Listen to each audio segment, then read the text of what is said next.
mesmo é amor, é viver no agora, é sentir o calor que o presente aflora. Bem-vindos a esta análise. Hoje a gente vai mergulhar na vida de uma figura, assim que parece ter sido deliberadamente arrancada das páginas da história do século XIX. Ernestine Rose. As fontes que temos são transcrições de uma palestra bem detalhada sobre a vida dela, traçando uma jornada que começa lá na Polônia e termina com ela se tornando uma verdadeira força da natureza nos Estados Unidos. E a nossa missão aqui é entender não só o que ela fez, mas a força motriz por trás de tudo. Porque, diferente de muitas ativistas da época dela, a luta da Rose pelos direitos das mulheres, pelo fim da escravidão, não era algo separado da convicção mais profunda e, para a época, mais chocante dela: seu ateísmo militante. Exato. O que a gente vai explorar é como, para ela, o ateísmo não era só uma ausência de crença. Era a própria ferramenta filosófica que ela usava para desmontar os pilares da opressão. Ela via a religião organizada não como uma instituição com falhas, mas como a arquiteta da desigualdade. A grande questão é como essa visão de mundo tão radical moldou cada passo da vida dela e, talvez, porque a história teve tanta dificuldade em lidar com ela, né? E porque, ao insistir que todas as suas lutas, feminismo, abolicionismo e livre pensar, eram, na verdade, uma coisa só, ela acabou se tornando uma figura, inconveniente para todos os lados. Pois é. Ok, vamos começar do início porque a origem dela já quebra qualquer expectativa. Ernestine nasceu em 1810, na Polônia, filha de um rabino ortodoxo.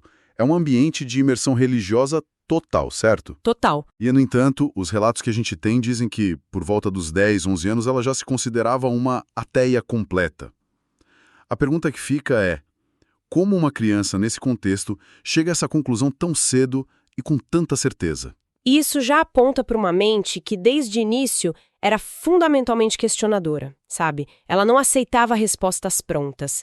E enquanto esse questionamento podia ser intelectual, privado na infância, um evento aos 15 anos forçou ela a transformar essa filosofia interna em ação pública e radical. E que evento? É um ponto de virada dramático. A mãe dela morre, deixando uma herança considerável.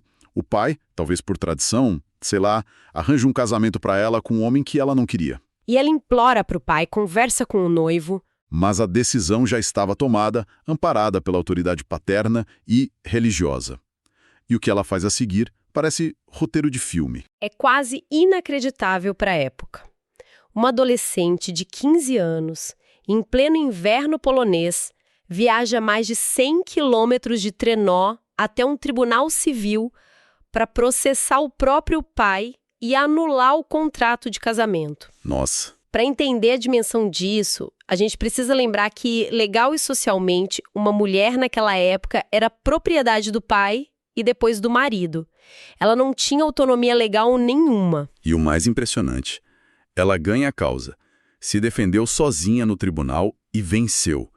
É difícil imaginar de onde uma jovem naquela situação tiraria não só a coragem, mas o conhecimento do sistema legal para sequer tentar algo assim. E esse ato é a chave para toda a vida dela.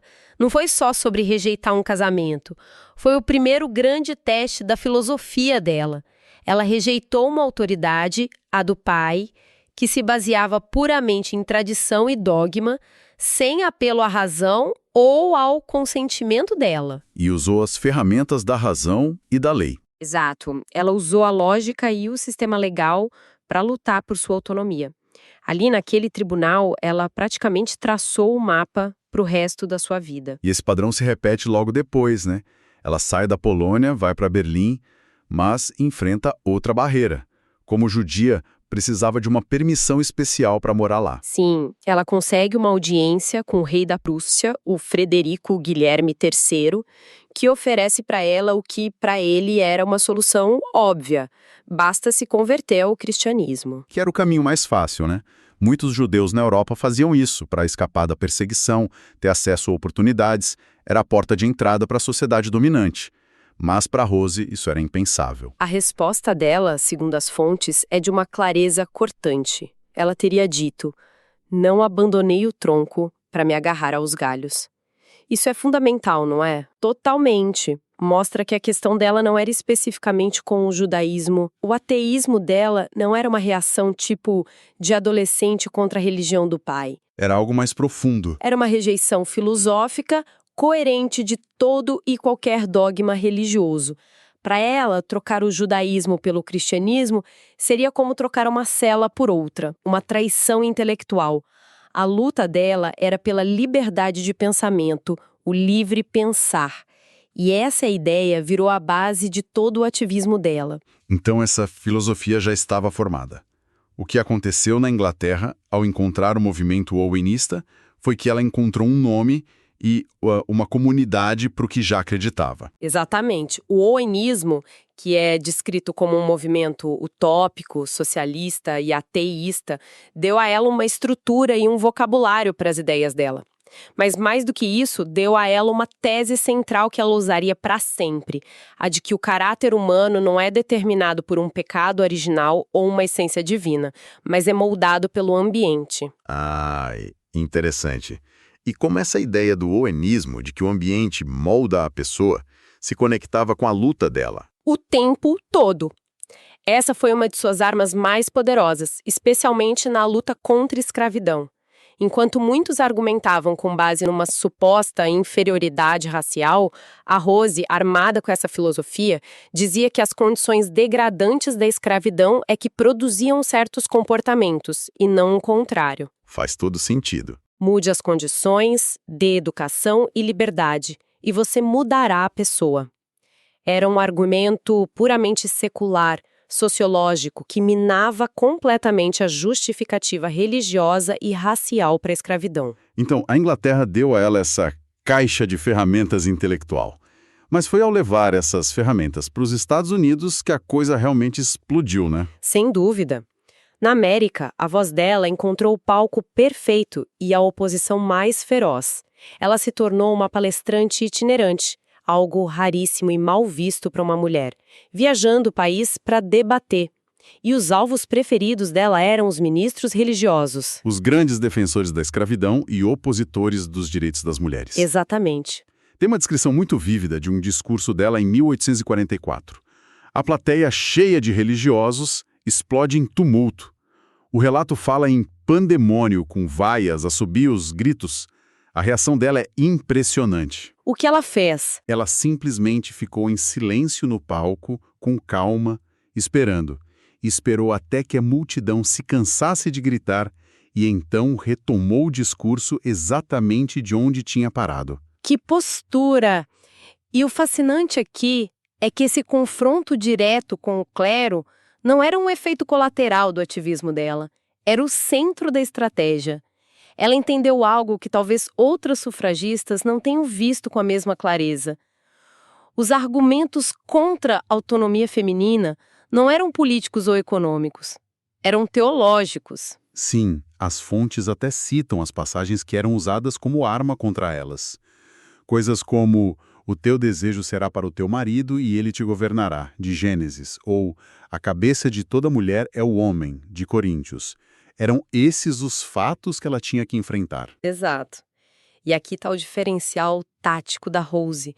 Enquanto muitas sufragistas tentavam, reinterpretar a Bíblia a seu favor, dizendo que as traduções estavam erradas, Rose rejeitava o tabuleiro inteiro. Ela não queria jogar esse jogo. Não. Ela dizia que lutar nos termos da religião era uma batalha perdida, porque a própria estrutura do dogma era inerentemente patriarcal. A verdadeira inovação dela foi mudar o campo de batalha da teologia para a razão secular. Ela não queria reinterpretar a escritura, queria torná-la irrelevante. E a reação a isso era visceral. Em uma convenção em Hartford, que reuniu livre-pensadores e uns 700 estudantes de teologia de Yale, a resposta ao discurso dela foi descrita como uma avalanche de assobios, grunhidos, latidos, cacarejos. Nossa, tentavam desumanizá-la. Totalmente. E não parava aí. Em outra cidade, enquanto ela falava, simplesmente apagaram as luzes a gás do auditório, deixando ela sozinha no escuro no palco. E ela parou de falar? Não. Os relatos dizem que ela não se intimidou e continuou a falar na escuridão, até que os apoiadores dela reacendessem as luzes. E cada um desses ataques para ela apenas provava o ponto dela. Quando a superstição é confrontada pela razão, ela não responde com argumentos, mas com violência e tentativas de silenciamento. O ápice de toda essa filosofia parece ter sido consolidado num discurso específico, feito num momento de tensão máxima no país. Em 10 de abril de 1861, em Boston, só 2 dias antes do início da Guerra Civil Americana. Que timing! Pois é. Ela sobe ao palco para dar uma palestra com o título Uma Defesa do Ateísmo. Puxa vida! Enquanto o país estava prestes a mergulhar numa guerra justificada pelos dois lados com linguagem religiosa, ela sobe ao palco para argumentar que a verdadeira salvação não viria de Deus, mas da humanidade se livrando da própria ideia de Deus. É de uma coragem. Nesse discurso, ela não está só defendendo o ateísmo como uma posição passiva, mas como uma filosofia moralmente positiva e libertadora. A gente tem um trecho poderoso desse discurso nas fontes. Ela diz: na proporção da ignorância do homem, ele acredita num ser misterioso, não familiarizado com a natureza e as leis das coisas ao seu redor. Ele as atribui a causas falsas, a agências sobrenaturais. Antes da eletricidade ser descoberta, dizia-se que uma tempestade vinha da ira de uma divindade ofendida. É um resumo quase perfeito do pensamento iluminista. É a essência do racionalismo. Ela está dizendo que a fé ocupa o espaço vazio deixado pela ignorância. À medida que a ciência avança, o espaço para o sobrenatural recua. E para ela, essa era a marcha inevitável do progresso. Ela argumentava que a moralidade não precisava de uma sanção divina. Pelo contrário. Que a moralidade baseada em recompensa e punição era inferior. Exato. Inferior à moralidade baseada na empatia humana e no bem-estar social aqui na Terra. Isso solidifica a ideia de que ela não era uma feminista ou abolicionista que, por acaso, era ateia. Ela era uma filósofa do ateísmo, para quem o feminismo e o abolicionismo eram as conclusões lógicas dessa filosofia. Exatamente. Mas viver essa coerência tinha um custo pessoal altíssimo. Tem uma anedota que revela a profundidade do isolamento dela, mesmo entre as aliadas. Qual? A famosa sufragista Susan B. Anthony, que era amiga dela, a levou a uma igreja. Lá entregou para Rose a letra de um hino para ela acompanhar. Ao ver a palavra Deus no papel, a Rose teria começado a chorar. Nossa. E dito: ninguém nesse mundo vai me entender de verdade. Sou ultra demais para esta época. Que momento revelador. Isso diz muito sobre o próprio movimento sufragista, né?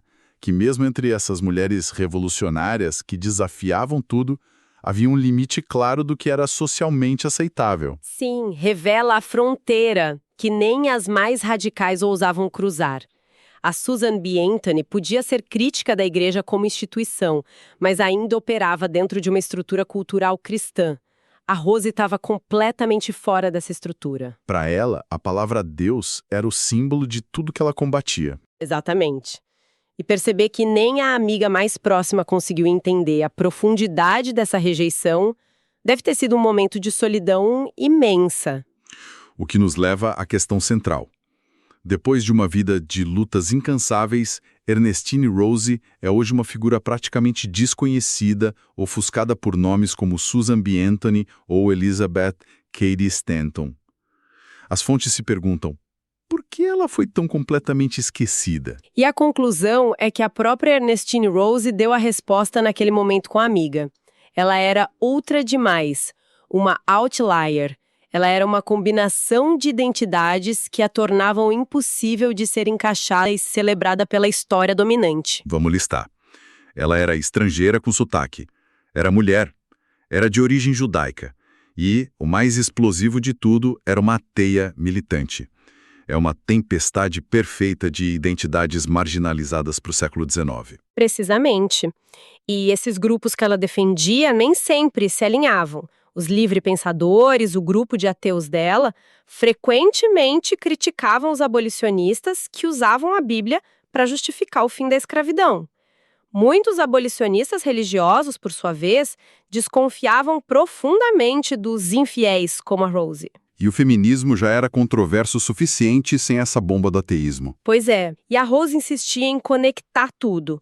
E ao fazer isso, ela se alienou, em algum momento, de quase todos os lados. E as fontes trazem um detalhe chocante que mostra que o preconceito vinha até de dentro do movimento.